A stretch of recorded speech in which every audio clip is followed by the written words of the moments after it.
अरे सोखा महाराज कहाँ हो? अरे सोखा महाराज देखा था अब मेरे भैया थे। अरे सोखा महाराज कहीं देखा हो? सोखा महाराज कहीं देखा का भवा इनका? अरे वहीं आवर रहे रास्ता में इनके लागत भूत पकड़ है कहीं देखा तो रुका हम अब पे देख लेते दूर सब भूत छोड़ के भाग गए। अरे महाराज ही करे यार तुमने लगे रोक जा रोक जा रोक।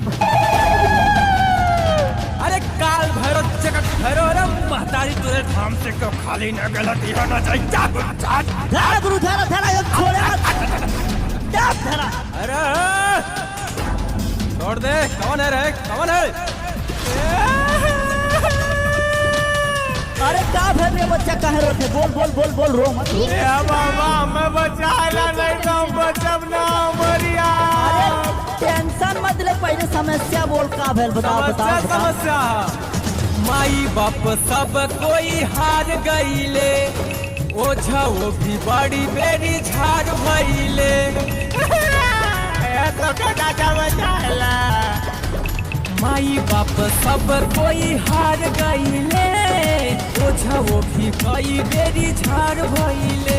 पूरा दही आई एकदम जकड़ लिया है।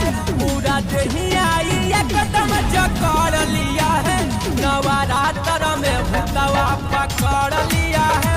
नवरात्र में भूतवा पकड़ लिया है।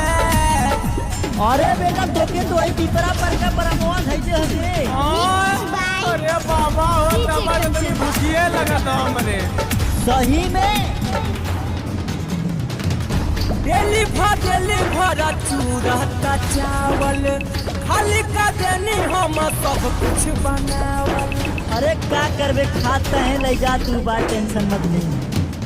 डेली भरा चूरा का चावल खाली का देनी हम सब कुछ बनावल। दुर्गा माई चालीसा भी पढ़ लिया है। दुर्गा माई चालीसा भी पढ़ लिया है। नवरात्र में भूतवा पकड़ लिया है। नवरात्र में भूतवा पकड़ लिया है। बाबा ये हरदम का खेला हर नवरात्र में ये होला।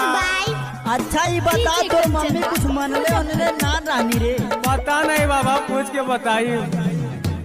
नौमी आवेले तबे ऐसन होला हालत पागल के जैसन होला।